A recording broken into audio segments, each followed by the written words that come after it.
Ya no es que haya que supervisarla, es que ella solo responde a tus preguntas. La gente europea está empezando a pedir proyectos con Estados Unidos y con China, que la gente le tiene muchísimo miedo a China, pero al final te puede permitir probar ciertos algoritmos que aquí en Europa no los podemos probar. Se está trabajando muy bien en IA, pero a la hora de aplicarla, muchas veces con la legislación europea no podemos. La frase famosa de la IA no te va a quitar el trabajo, pero quien sepa utilizarla sí, se va a cumplir.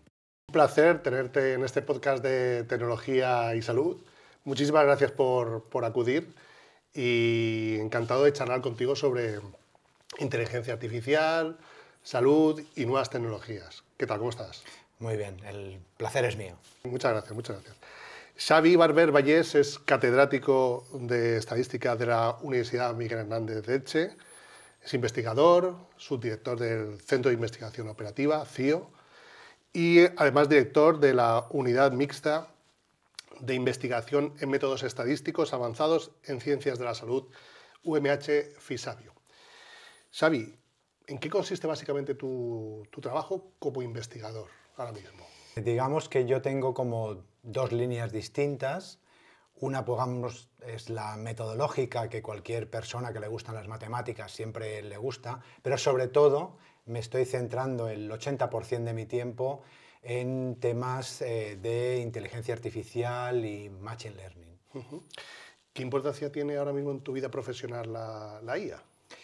Bueno, la IA, que lo está cambiando todo, primero me está ahorrando mucho tiempo a mí y a mi grupo, y estamos reenfocando todos nuestros proyectos de investigación hacia ella.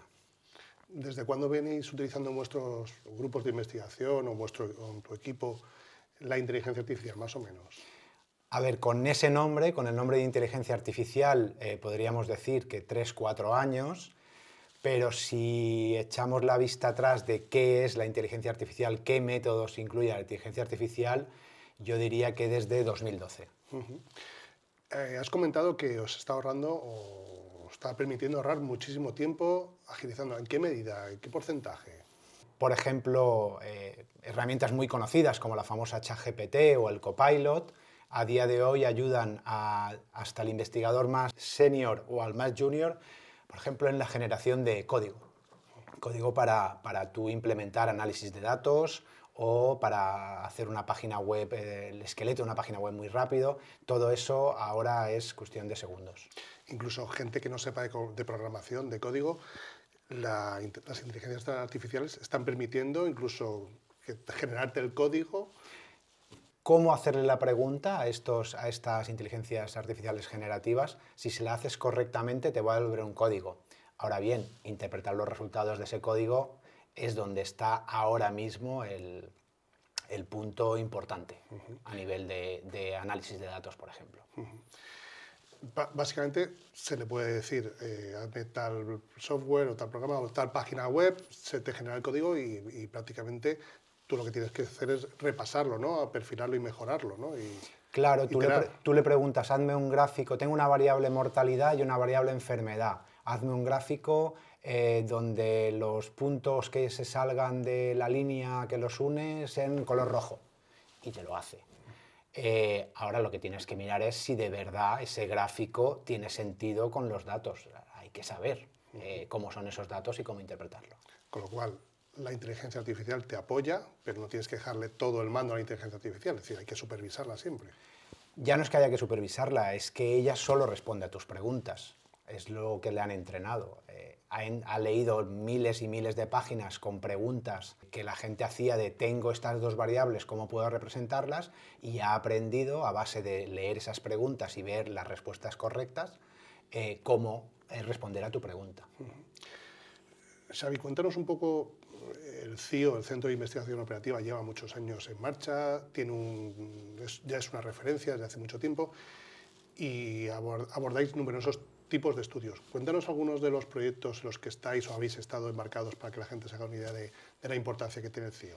Al ser un instituto de investigación en matemáticas, ciencia de datos, inteligencia artificial, hay investigación básica, gente que trabaja en nombres que son súper cool, ¿no? Como sería programación semi-infinita, que dices, madre mía, ¿esto qué es?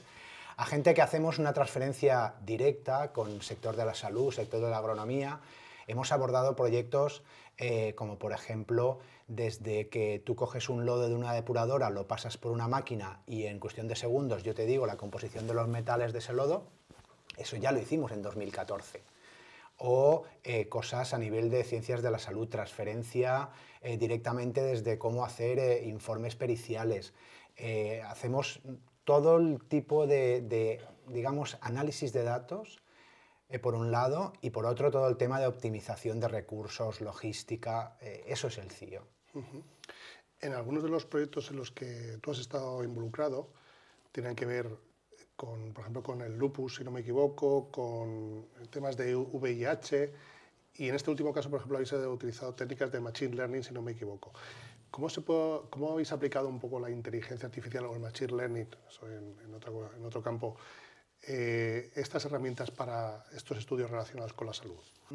Por ejemplo, en el Hospital de Marina Baixa de Villajoyosa se consiguió un ahorro de cerca de casi 300.000 euros al año, simplemente porque se pasó de un Excel, que era con el que contaban los facultativos, a eso meterlo en un sistema de base de datos más potente, y simplemente que en tiempo real el facultativo, a la hora de prescribir, viendo las características del paciente, supiera la probabilidad de éxito o fracaso de cada uno de los fármacos biológicos. Fármacos biológicos son fármacos que pueden llegar a costar 1.000 euros al mes.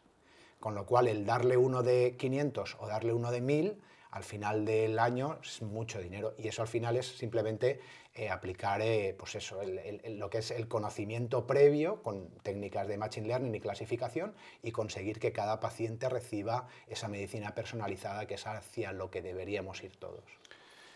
¿Y ese proyecto se va a proyectar hacia otros centros o otras administraciones, o habéis notado que alguien os ha contactado con vosotros? Oye, también nos interesa que apliquéis vuestra tecnología o vuestros conocimientos a proyectos sanitarios? Este es el problema de la investigación del reino de Taifas. Aquí publicas algo, lo publicas en una revista, o si no lo publicas porque simplemente es transferencia, se quieren quedar ellos con su tesoro, y por desgracia no siempre se traslada a mayor escala, porque debes de pedir un proyecto, porque debes de pedir mano de obra, y a lo mejor la persona que evalúa el proyecto en Madrid no es consciente de qué dinero estamos hablando a nivel nacional si lo hicieran todos los hospitales, y al final a lo mejor no consigues la financiación, y si no consigues la financiación, mis pollitos no comen, y si mis pollitos no comen, yo solo no puedo abarcarlo todo.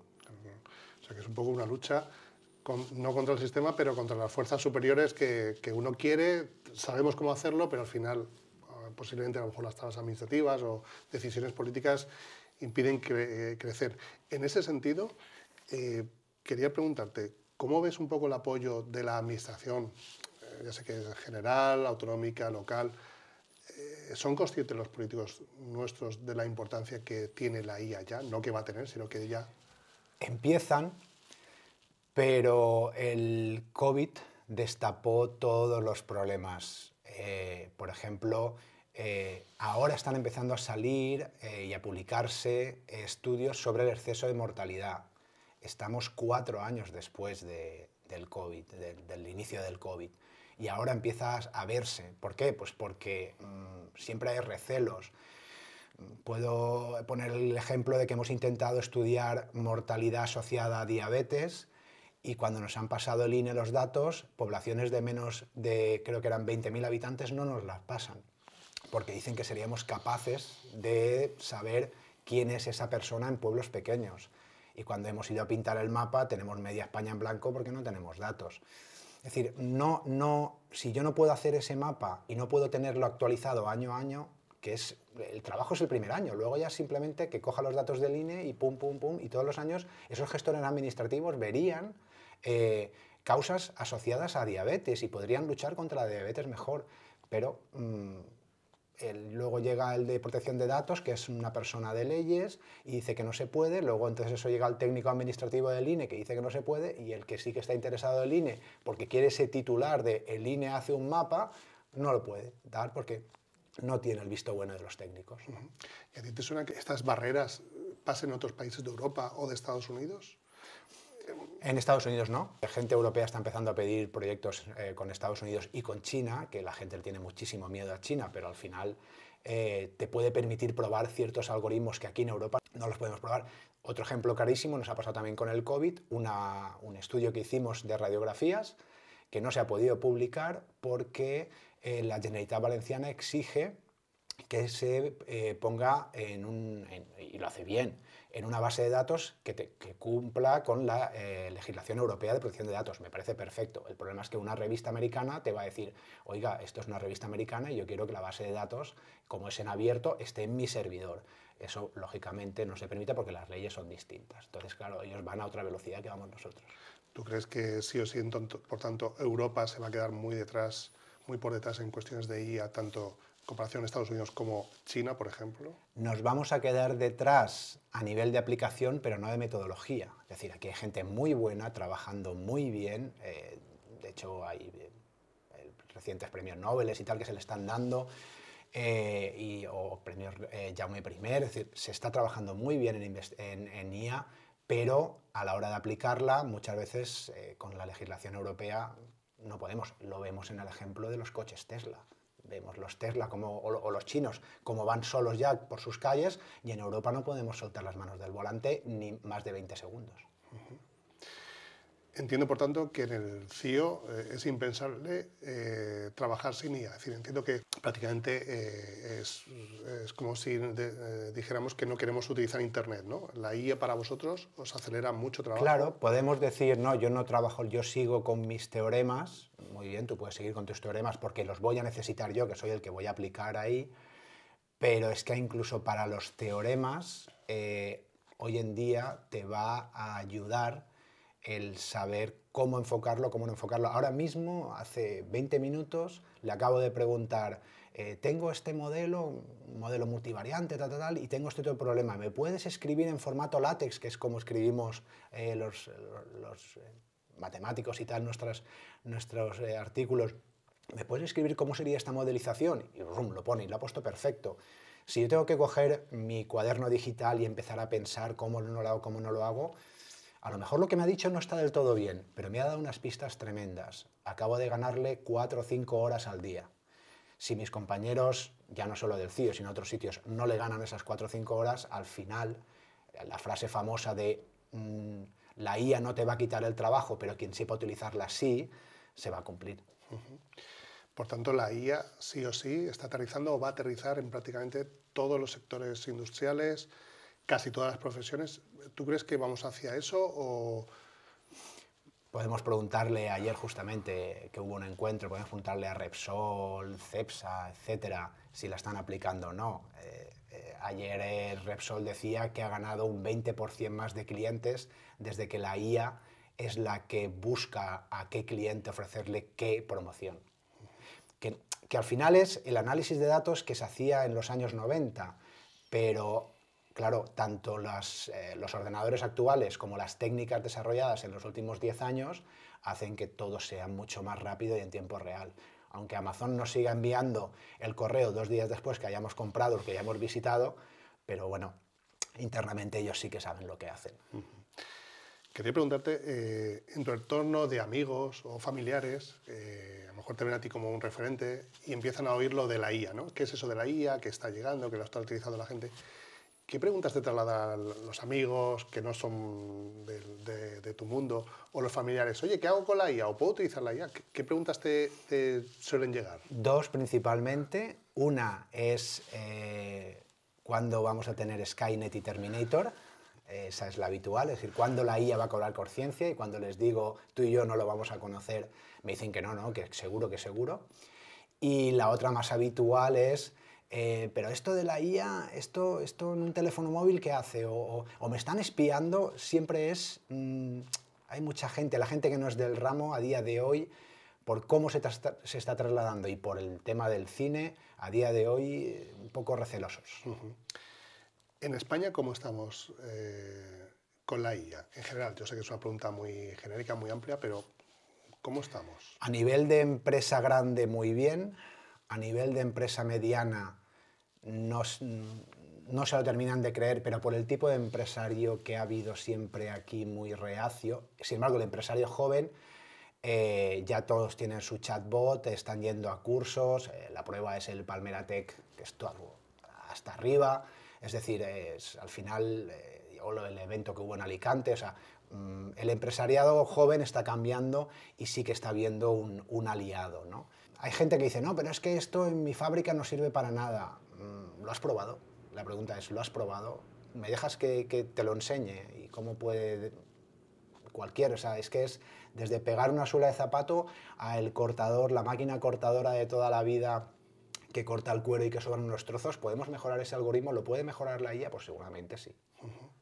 Y en el campo sanitario, ¿qué utilidades ves tú? Yo sé que tú tienes proyectos de investigación relacionados con el campo de la salud, pero ¿hacia dónde va la IA aplicada al sector sanitario? Digamos que hay tres grandes ramas. Una es diagnóstico y pronóstico, esa está clarísima, acabamos ahora en mi grupo de hacer un artículo al respecto de herramientas para diagnóstico y pronóstico, que es el tema de la imagen sobre todo, el tema de cálculo de la probabilidad de riesgos. En el tema de la gestión hospitalaria, entendiéndose por enfermería, técnicos, está claro que la IA no puede subir un paciente a la máquina del TAC y meterlo dentro. Eso no lo puede hacer la IA. A lo mejor dentro de 20 años hay un robot que puede ayudar para que no se lesione el técnico. Ni puede tranquilizarlo, ni decirle tranquilo y tal, pero sí que puede saber si por sus pulsaciones, por su mirada, por su tal, si esa persona está más o menos nerviosa. Ahí podría ayudarnos. Por su historial podría decirnos cómo tratar a esa persona. Eso va a nivel de, por ejemplo, de enfermería. En planta podríamos incluso saber y mejorar en la optimización de los recursos que hacen falta en las plantas hospitalarias. Y a nivel de gestión, es que yo, por ejemplo, lo de pedir citas y tal, sigo sin entender cómo eso no está ya mucho más digitalizado. Es decir, que ahí hace falta un gran trabajo de optimización, que al final es simplemente, pues tenemos esta población, tenemos estas necesidades, vale, no hay médicos, vale, tal, pero se puede optimizar y a nivel de gestión, todas las tareas repetitivas, todas las tareas, pero claro, los administrativos dicen, no, eso me va a quitar a mí el trabajo, no, te va a ayudar en tu trabajo. O sea, lo que no puede ser es que te digan, no, solo puedes llamar por teléfono de tal hora a tal hora. Pues a lo mejor sí es cierto que la gente mayor necesita todavía el teléfono, pero a lo mejor es que ya tendría que haber un chatbot para pedir cita o cambiar o anular una cita porque me acabo de poner malo. Eso ya tendría que estar implementado. En un día a día, vamos a imaginar, de un médico de un centro de salud, de cualquier localidad, sea pequeña o grande, ¿tú crees que llegará ese momento en que estará el médico, estará el paciente y una inteligencia artificial estará escuchando lo que relata los síntomas que tiene, irá rellenando automáticamente el formulario y el médico se dedicará precisamente todo ese tiempo que muchas veces dedica al papeleo administrativo o la gestión a atender de verdad al paciente? ¿Tú crees que eso va a llegar sí o sí? ¿O por lo menos antes en Estados Unidos que Europa? En Estados Unidos seguro, y además porque, claro, allí, como al ser la sanidad ser de pago, por supuestísimo, esa imagen que tenemos de rellenar un formulario cuando llegas, pues bueno, al final pondrás el dedo y te saldrán tus datos, o sea, eso ya está claro que cada vez es más. Pero ya no solo eso, es justamente lo que acabas de decir. Será capaz de reconocer, más o menos, depende ya porque claro, pues, cada uno tiene su timbre de voz y le va a costar más o menos, pero con entrenamiento se va a conseguir y le van a salir las preguntas que debe de hacer el médico y si él quiere apoyarse en ellas o decirle, cuidado, a mitad de cuestionario, digamos, cuidado porque este paciente, por sus antecedentes familiares, claro, porque el médico está viendo quién es ese paciente, pero la IA puede estar viendo quiénes son sus padres, quiénes son sus tíos, quiénes son sus hijos, qué tiene. Es que me sienta mal cuando como pizza y de repente ve que tiene un primo que es celíaco. Pues el médico eso no lo puede ver, la IA lo puede ver. Y entonces les puede saltar una alarma al médico y decir, pregúntale si solo es la pizza o si también es cuando come un bocadillo de calamares. Es una tontería, pero es que va así. Es que la IA es capaz de hacer eso, el médico no puede ver. De hecho, es que te haces la analítica en San Juan y tienes en el Hospital General de Alicante y es que cuesta verlo. Entonces, claro, el futuro debería ir hacia ahí. Y eso va a chocar con lo que tú decías antes, la protección de datos, la ley de datos, porque si nos quejamos ya de que la seguridad, la vigilancia con las cámaras en las calles coarta nuestra libertad, pero a lo mejor hay que dar un poco de libertad para estar todos más seguros, a lo mejor hay que ceder un poco en la protección de datos para avanzar muchísimo más en temas de salud. El problema de la protección de datos, primero por el tema de pirateos, estafas y tal, que es un principal problema. Cuanto más abres, más datos se consiguen. Yo siempre les digo lo mismo a la gente que me dice, es que siempre lo haces todo por internet. Digo, es que el que quiera entrar en mi ordenador va a entrar porque no tengo suficiente encriptación yo en mi casa como para que no entren, ¿no? Sí es cierto que lo que estaba comentando de que sepa los datos la IA pero es que lo sabe la IA. La IA debe de saber los parientes de ese enfermo lo que tienen, porque es que puedes estar salvándole la vida. ¿Hay que firmar un consentimiento? Y si no lo firmas, ¿tú no le estás cediendo tus datos a tus familiares? Preguntémosles eso a los familiares. Oiga, ¿usted estaría dispuesto a compartir sus datos de salud con todos sus familiares? Los vas a ver en un ordenador. El ordenador tiene una encriptación de miles y miles de... Aquí no va a entrar nadie. Pero es que la famosa historia clínica digital, si la conseguimos tener universal a nivel de España y conseguimos relacionar entre familiares, vamos a tener, las calculadoras de probabilidades de riesgo de todo van a ser fantásticas. ¿Tú ves también que los hospitales, posiblemente los hospitales privados en Estados Unidos y los que hay aquí, que cada vez salen más hospitales o centros sanitarios privados, va a haber una, no invasión, pero los centros sanitarios van a necesitar cada vez más ingenieros, estadísticos, matemáticos, lingüistas, para esa correcta adopción de la IA que antes o después tiene que aterrizarse? Sí, sí. De hecho, solo hay que mirar el incremento de la contratación de matemáticos. En secundaria, en los institutos españoles, ya cerca del 40% de los profesores no son ni matemáticos ni estadísticos los que dan matemáticas, porque los matemáticos y estadísticos están empleados en la empresa privada que paga mucho más que la empresa pública, ¿no? Yo mismo, pues eso, aunque suena un poco pedante, he tenido ofertas que dices, madre mía, o sea, ¿cómo puede ser que acabo de hacer un informe que me ha llevado 2 semanas y cobro, vamos, dices, no puede ser esto, ¿no?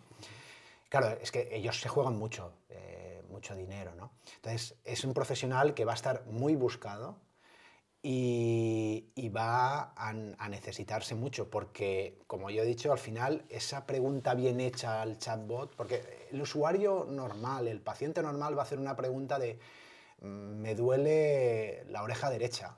Claro, quien haya programado eso y lo haya entrenado, tiene que colaborar con un experto médico, pero tiene que saber cómo programarlo. Y ahí, al final, se va a necesitar todo ese perfil y se van a tener que contratar. De ahí es que, por ejemplo, pues eso, en la Universidad Miguel Hernández pone el grado de ciencia de datos, se llena y se desborda, informática desbordada, estadística empresarial también, es decir, al final se está viendo como algo, algo de futuro, mucho futuro, y en la sanidad, vamos, yo es que lo tengo clarísimo, o sea, es hacia donde tienen que ir, sí o sí. Y Xavi, por tanto, con esa necesaria, yo creo que imprescindible llegada de estadísticos, de matemáticos, de ingenieros, al final, si de verdad, vamos a imaginar un mundo ideal, ¿no? Si al final de verdad la inteligencia artificial se instala como se debe instalar en los centros sanitarios, las enfermeras, los enfermeros, los médicos, los especialistas, ¿podrán tener de verdad mucho más tiempo para atender humanamente al paciente? Totalmente. Pero además el cambio podría ser primero que podría ser rápido si se empezase ya a trabajar en ello, pero el cambio sería drástico porque el ejemplo es, el otro día yo estaba en el digestivo y era de los últimos. Y lo conozco, es amigo porque he trabajado con él a nivel de investigación. Y dice, venga, pasa, va, rápido y tal. Ya, es que llevo ya 40 pacientes en lo que va de mañana. Pero claro, luego empiezo a ver y le digo, ¿me puedes renovar esta medicina? Y tardó más en renovarme la medicina que en revisar mis analíticas y la prueba que me habían hecho. Entonces, digamos, si él para renovar la medicina simplemente tendría que decir renovar el al paciente 034892.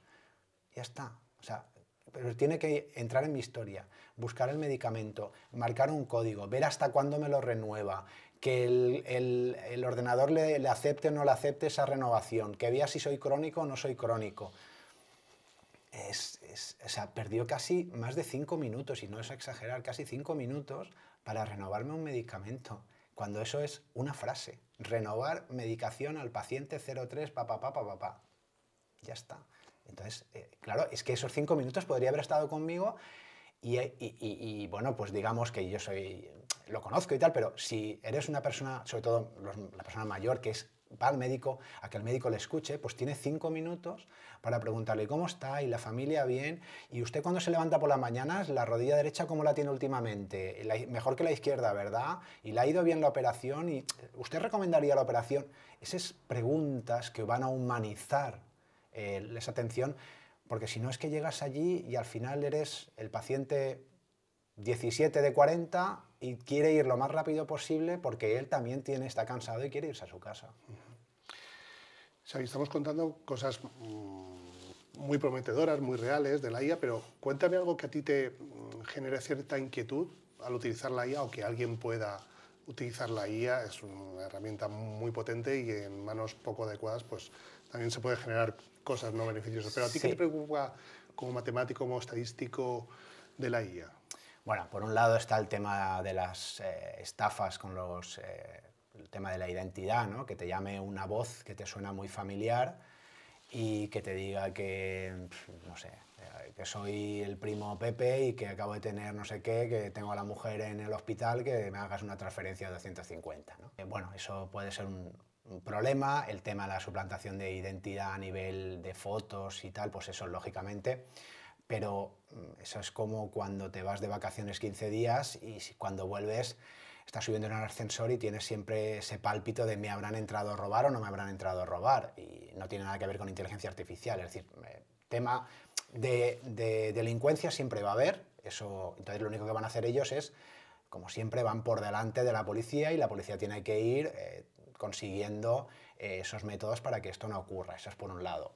Y luego el mal uso, digamos, no el mal uso, sino gente que, pues como esto me devuelve un código, que habíamos hablado al principio, ¿no? Esto me devuelve un código, yo lo implemento y ya tengo aquí mi super página web, nadie lo ha revisado, y al final, pues lo de los famosos estudios que se han realizado, donde pones una foto de una, no sé, una mujer y una escoba y te dice cuidador a domicilio, y pones una foto de un chico y una escoba y te dice voluntario en la Dana. ¿Por qué? Porque hay un sesgo clarísimo, porque no ha revisado bien cómo ha aprendido. ¿Por qué? Pues porque si yo he entrenado a mi inteligencia artificial con información ya existente de años anteriores, y digamos que, por ejemplo, el tema de igualdad hace 10 años no era lo mismo que la igualdad de ahora, pues claro, seguramente pues hablará en plural masculino y no tendrá en cuenta el género de forma correcta. Por decir una tontería, ¿no? Sí, pero, sí, sí. pero es un mal uso. Un mal uso porque la gente no es consciente de que un entrenamiento de una red es lo que hace que luego devuelva. Si esto es un gato o un perro, yo tengo que entrenarlo con fotos de gatos, ¿vale? Si yo en vez de meterle gatos, empiezo a meterle otros animales y le digo que es un gato, cuando la ponga en producción y alguien suba una foto y dirá, ¿esto es gato o perro? Y te dirá gato, y dice, pues acaba de meter un mapache. Ya, pero es que como yo lo he entrenado con mapaches también, pues me devuelve eso.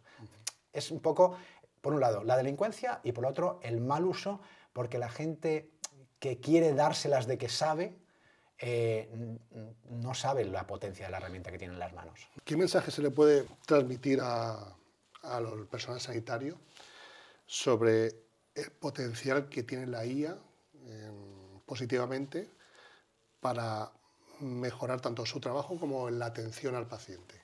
Vale, el primero es, todo lo que sea repetitivo de tu día a día, eso, tarde o temprano, vas a dejarlo de hacer porque lo van a hacer por ti alguien.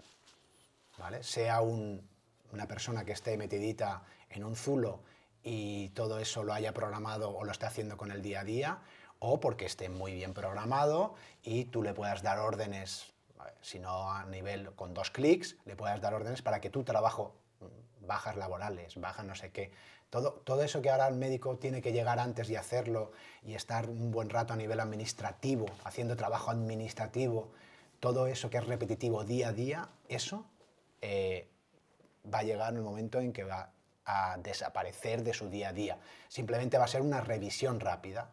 Tengo estas bajas, ¿vale? Bum, bum, bum, ya están todas aceptadas, todo correcto, sí, seguimos. Y luego, claro, eso al final es tiempo que gana. Y entonces va a poder, como hemos comentado, va a poder tratar al paciente de una forma más humana, no como el paciente número 27. ¿Y piensas que prácticamente ya tendrían que, en casi todas las profesiones, formar a sus trabajadores, a sus empleados, también a los sanitarios, en cómo saber utilizar una IA para cuando llegue o esté aterrizando? Sí, el problema es que cuando hablamos de IA siempre hablamos, o sea, ahora mismo se está hablando siempre de la IA generativa, del ChatGPT, el Copilot. Hay más cosas, ¿no? A nivel de IA. Pero cada uno dentro de su grado de conocimiento sí que tiene que saber. Es decir, cuando nosotros en la Facultad de Ciencias Sociales, y sobre todo a nivel, por ejemplo, de estudios de Derecho, les dices, no, mire, ustedes tienen que saber inteligencia artificial. Y ellos dicen, no, nosotros eso no. Bueno, estoy empezando a dirigir ahora un doctorado, una persona de Santo Domingo, él es abogado y lleva 2 años ya, él como abogado, haciendo chatbot para sus clientes. Ha aprendido a hacer. Luego entras y, bueno, pues lógicamente tiene las carencias que tiene una persona, porque él, como dice, yo soy de derecho, pero dices, ole. Es decir, esta persona ha visto que le está dando una herramienta a sus clientes que antes no tenía y que puede que el boca a boca haga que vaya más gente a necesitar sus servicios porque da un servicio post consulta. Yo voy y te hago una consulta, vale, pero mira, aquí tienes el chatbot, tal, ves preguntándole y si algo no te queda claro, ya vienes y hacemos. Claro, él no va a cobrar por ese servicio del chatbot, pero va a hacer tener más clientes porque la gente va a decir, oye, ves a este que es súper guay y luego te da acceso a este chatbot, ¿no? Todos tienen que saber programar y tienen que saber programar los niños y niñas en el colegio y tal, pues démosles las herramientas que tengan que saber, pero que empiecen a programar en el Scratch, en el lenguaje más básico que sea. Es decir, la robótica básica de coger el Lego y darle 2 instrucciones a un ordenador y que mueva el brazo para levantar y el robotito. Sí, pero que empecemos por ahí, que la gente vea lo útil que es eso y como estas generaciones más jovencitas ya van a crecer en este mundo de la IA, al final no les van a tener el pánico que tenemos los de 50 a que venga Skynet y nos domine el mundo, ¿no? Estamos acabando ya, Xavi, y muy pocas preguntas. Para esa gente que tiene resistencia al cambio, que ve la IA como una amenaza o que dice, yo esto ya me pilla mayor, pero aún así, para esas personas que tengan una cierta inquietud de aproximación, ¿por dónde podría empezar? A lo mejor por un chatbot, un Claude, un Perplexity, un Copilot, ¿cómo podría empezar? Esto, yo podría poner el ejemplo de mi madre con el WhatsApp, ¿no? Mi madre, 80 años, cuando pasó del teléfono al smartphone, pues yo ¿qué hago con esto? Pues claro, ella no sabe escribir bien, porque la pobre no pudo ir al colegio cuando era pequeña, pero ya sabe enviar mensajes. Claro, para ella, y ahora ya sabe contestar, porque no sabe hacerlas, pero sabe contestar videollamadas. Y mi hermano, que vive en Gibraltar, le hace videollamadas y mi madre la más contenta del mundo. Pues esto es lo mismo, es decir, oye, yo esto ¿a mí qué? A mí, entonces, al final es decir, mira, ¿estás utilizando Google? Porque hoy en día todos utilizamos Google, vale. La diferencia es que cuando le preguntes a cualquiera de estas herramientas que hay ahora metidas ahí, la respuesta ya no va a ser 3.227 páginas que vas a tener que entrar en las 4 o 5 primeras, sino que te va a dar como una respuesta, digamos, como más personal, que cuando la leas es en la modo, me duele la cabeza y se me cierra el ojo. Pues eso que se lo vas a preguntar a Google, no se lo preguntes a Google, pregúntaselo a su variante de inteligencia artificial generativa y verás cómo te da una respuesta un poco más. A veces te puedes asustar porque no es bueno, yo siempre lo digo, no es bueno preguntarle a Google sobre cosas de me duele algo, pero es que es lo que la gran mayoría de gente hacemos. O sea, ¿quién es la persona, ¿quién es el que mejor sabe cómo está la gripe en el mundo mundial? Es Google. Google como buscador, que es el que más utilizamos. ¿Por qué? Pues porque todo el mundo, fiebre, no sé qué, no sé cuándo, ¿será gripe? ¿Será COVID? Claro, y al final ese Google se queda con esa información y tiene el Flu Trends, que es una herramienta que nos va diciendo cómo va la gripe por todo el mundo. Pero llevamos años preguntándole a Google. Y la gente más mayor ya utiliza WhatsApp, y la gente más mayor ya sabe hacer videollamadas. Cuando el COVID, mucha gente aprendió y vio que el tema de tener datos en el móvil era súper importante. Pues es cuestión de poco a poco un poquito de educación digital a la gente y que vean que las respuestas que van a obtener van a ser mejores que lo que están haciendo ahora. Por ahí te debe de empezar. ¿Tú cómo ves los próximos 10 años con la inteligencia artificial? Bueno, es posible que tengamos lo que se conoce como un invierno, ¿vale? Ahora estamos en pleno verano, hubo un verano en los 50, hubo dos inviernos, creo que 80s y 90s, los 70s y 90s. Entonces, ahora es posible que estemos en pleno verano y que puede que llegue algún invierno porque haya una filtración masiva de datos, porque haya cualquier cosa, pero que al final no va a ser por la IA, sino va a ser porque va a haber gente, pues como los que nos entran en nuestra casa o como los que se están aprovechando ahora vendiendo coches que han estado inundados y los están vendiendo como si no hubiera pasado nada. Es decir, es que el problema... Pero si no pasa nada, en 10 años yo veo que todo el trabajo repetitivo del día a día, de esos trabajos administrativos, todo ese trabajo de... Es que estoy en un Excel y me paso todo el día copiando y pegando y arrastrando y calculando totales. Todo ese tipo de trabajos van a cambiar y vas a ser supervisor en vez de ser técnico, ¿no? Y eso, pues, incluso ahora que se está hablando mucho de la reducción de la jornada laboral, la productividad va a seguir igual, porque estas IAs van a incluso conseguir mayor productividad y ojalá eso sea a costa de que cobremos lo mismo y trabajemos unas horitas menos a la semana. Y para acabar, ¿no utilizar la IA es ahora mismo una opción? Vale, eso sería como ir conduciendo y no querer tener un coche que no nos avise cuando nos salimos de carril, de ir conduciendo con el coche que no nos avise que el de delante ha frenado. ¿Podemos conducir así? Sí, podemos conducir así. ¿Cómo es un viaje más placentero? Con el que, si por lo que sea, miras de un momento hacia la derecha o la izquierda y te vas un poquito y el coche hace pip, pip, pip, y tú automáticamente corriges, o desgraciadamente miras a la derecha y de repente te viene un coche por la izquierda y tienes un choque. ¿Puedes conducir sin ayudas a la conducción? Sí. ¿Cómo es más cómodo y cómo al final te vas a sentir más a gusto y un viaje más placentero? Con ayudas a la conducción. Por lo tanto, ¿se puede vivir sin la IA? Perfectamente, claro. Llevamos muchos años viviendo sin la IA. Pero hay que tener en cuenta que nos está ayudando mucho. Pues Xavi, un placer, de verdad. Se nos ha pasado el tiempo volando. Hemos aprendido un montón contigo y te felicitamos por esta intervención y te damos las gracias por participar en este podcast de tecnología y salud. Muchas gracias y hasta la próxima. Gracias a vosotros por invitarme. Ha sido un placer mío también.